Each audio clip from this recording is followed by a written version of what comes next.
this afternoon we're with Marco Fiori from D'Amico Shipping, which is a large product tanker pure play company with 55 ships in their product tanker fleet.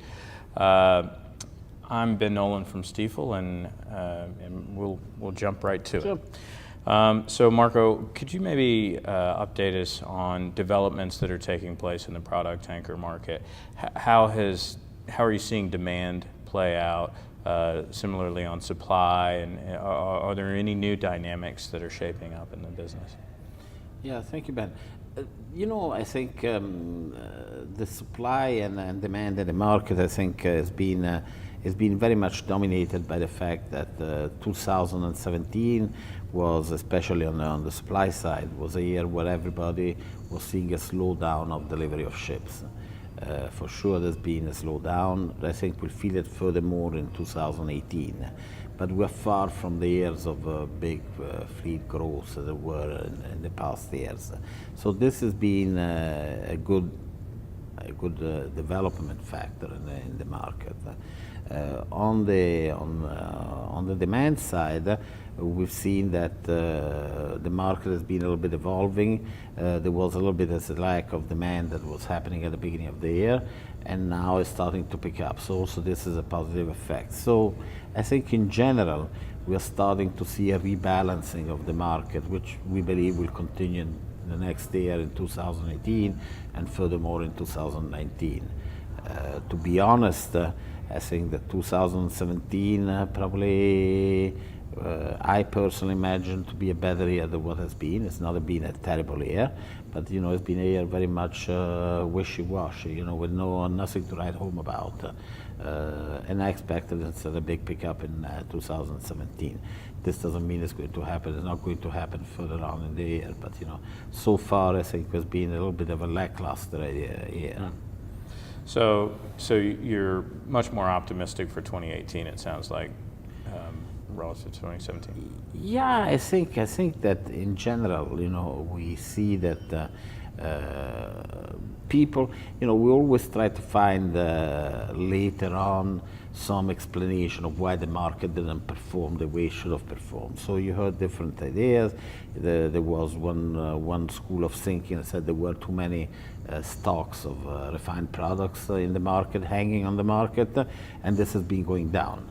Then there was too many deliveries of too many ships, and this number is also going down.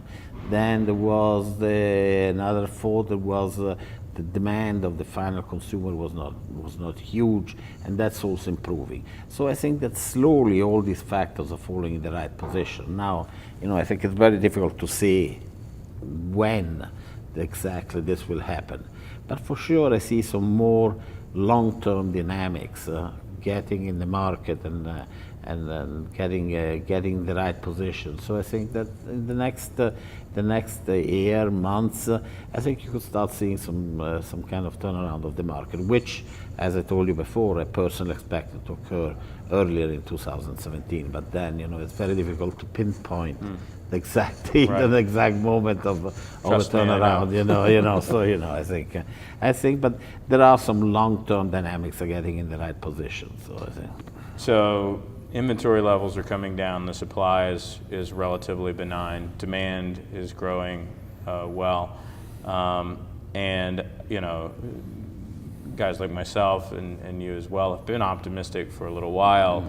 But it certainly has taken longer than we thought. Yeah, it's taken longer, yeah. And but it could also mean that when there's going to be a pickup, it's going to be for longer time and much stronger than we expect. There's some factors that sometimes compress markets, and when the spring is released, probably will be stronger and for longer period than what we expected. But for sure, I think this has taken longer than I expected.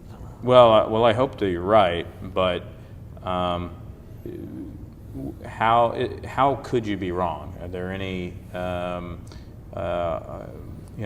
there any things that might keep you up at night with respect to an improvement in the market? Well, to begin with, I don't sleep much at night, so the definition it keeps me up. No, I think that I think the geopolitical situation in the world, that could be a big problem, but that is out of everybody's control, and it's very difficult to assess that. I think also there are, in the long term, some other positive things. For example, regulation on low sulfur fuel, the IMO regulation on ballast water treatment. So there's been some good things. And slowly, I think it's not going to be a recovery and a path to better rates just of one single element. But I think a lot of things are falling in the right position. Right. What keeps me up at night, probably, and not only for shipping, but I think also for our personal lives, I think it's the geopolitical situation that could really, not for what could happen immediately, but that could really give a big damper on development, on world economy. That would mean also lower demand, So there could be some kind of heavy repercussions about that. But then I said, it's very difficult to assess that kind of problem. Right. So given that backdrop, you're optimistic and think that by and large things are moving in the right direction. What is the Amico doing, or how are they positioning, or how are you positioning the company for that? I think there were also some certain events that we didn't discuss. For example, for sure there's been less presence of financing in the market. That has been entailing a lot of drop in second-hand ships. So you've been the second-hand ships, especially the pre-eco period, have been going down further down in value comparatively to the eco, to more modern ships. We've been positioning ourselves by trying to sell some older tonnage, which we've always been doing because we try and keep the fleet within the 15 years. So you can see that we've been trying to sell with some sale and charter-back transaction older ships, 2005, 2006, and taking them in charter up to the 15, 16 years, 17 years, the period which we are interested. That's been a good transaction, mainly for the fact that we were able to secure liquidity and also to retain the control of the ships. Previously, we did a big new building program in the last 2-3 years, was 22 ships, of which the last 6 are coming now. The first 2 LR1s should be delivered now in October, and then 4 of them in 2018. So that's also part of it. But I think we made our moves in the past. So I think now we have to see if what we've been positioning ourselves is going to be developing the way that we expected for the way we've been positioning ourselves. Yeah. So the company is sort of now where you had designed it to be, or close. I think so, yeah. It's kind of close. We have a nice critical mass of 55 ships, plus the 6 are coming in. We own over 30 we own over 30. The rest it is in long-term and short-term TCs. So we have a nice mix of ships in our fleet. We try and keep the age very low. So I think mainly this is how we've been trying to position ourselves. What I'm afraid that this is not a factor we can't control, that if the market is going to go in the direction we expect, there's going to be a rush for new orders. But that, that's another factor that we can't control. Luckily, I think there are some external events that could limit this kind of development, such as less credit for new buildings, and especially also limited supply from shipyards, where there's starting to be a certain consolidation or reduced financing available also for shipyards in order to secure the funding guarantees and for kind of new projects. So I think this could be something interesting also. Right. So now, looking at the macro situation a little bit, there's a lot of changes taking place. The United States is increasing oil production pretty dramatically, and that's leading to higher levels of crude exports. China's becoming a bigger player in the market. There's structural shifts in Russia. Could you maybe talk through how some of these various dynamics are impacting the product tanker business? Well, Ben, I think the first thing that's impacting the product tanker business, which is starting to occur in the past and is continuing, is the fact that there is a big shift in where the products are getting generated, or where is the refining capacity of the world. So we've seen that this shift from close to the consuming countries is been moving to close to the extraction countries. So where the oil is extracted, often there is refineries close to there. So this has been one of the big drivers of the industry. Naturally, there have been some huge events have been changing things in all of this, such as the United States with fracking. Today is among the top 3 producers of crude oil. That has meant that a lot of refineries have been concentrating in developing the United States, and there was a huge flow of exports of products, which in the past was not that the case. I think Russia also will be facing going forward with the need for low sulfur products. Russia will probably need to improve and to do some increase of changes in its refineries, because so far they'll be lacking that. And then I think in the big geopolitical, I think that in Europe refining capacity is still going to continue to go down. So Europe will still be one of the big importers of products, which will come mainly from the Middle East, so from the big refineries of the Middle East. So I think these will be the big changes. Right. So looking across the opportunity set within the shipping space, and I appreciate that D'Amico's a product tanker exclusive company. Is product tankers the area that you have the highest level of conviction and feel the most confident is going to turn up? Or are there other areas that you think we should keep an eye on?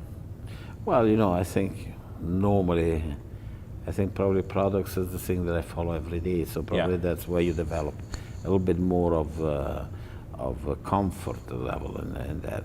I think that also crude, I'm not very well aware, but from what I read, there is a big level of new buildings coming in the crude market, and I don't know how that would be impacting.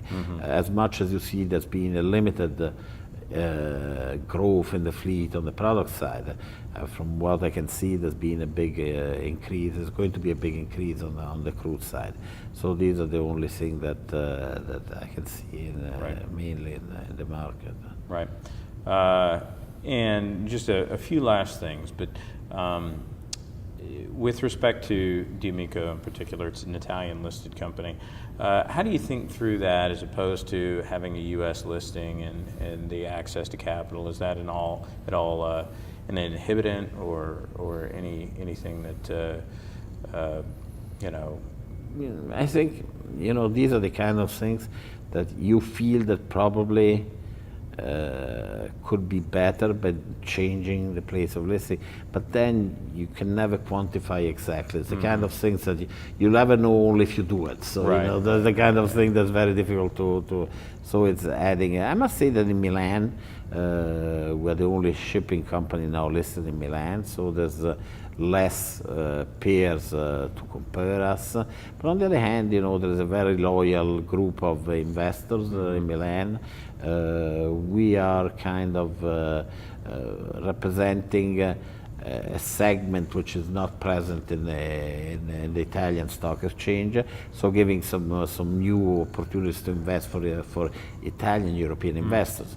And then let's not forget that also the Italian market, Milan has been joining forces with the London Stock Exchange, and it's still a good listing. So we're part of the mid caps listed in Milan that belong to the star segment, which is the one with higher corporate governance. So I think it's very difficult to say what could happen if but you always wonder. But so far we have good turnover. We have the last months we've been doing over 1,600,000 shares per day of trading. So I think there is some good points. Then probably could be better. Probably yes, probably no. But we'll never know. Ex post we'll never know. Sure. And then lastly for me, I think there is a general sense of optimism about the product tanker market, but by the same token, there's a lot more question marks around the crude tanker segment, given OPEC's reduced production. Do you think that there can be a legitimate decoupling of the two businesses in the product tanker market? Look, I think being in this segment for the last 21 years, I think that there's always been a fundamental correlation between crude and products. Then how they're correlated, nobody's been able to explain it, but but for sure there is some kind of correlation. So decoupling has happened in the past for a certain period of time. So probably this could be one of those periods. But certainly they're correlated, but there's also been periods which have been decoupled. For sure, I think we're assisting at a different dynamic in the market, especially on the new buildings deliveries. I think product tankers, especially in the smaller segments, MRs, and is being much lower deliveries than you would see be doing in the crude side. Right. Well, I hope that you're right. But with that, thank you very much for your time, and thank you, Ben. Really appreciate it. Thank you.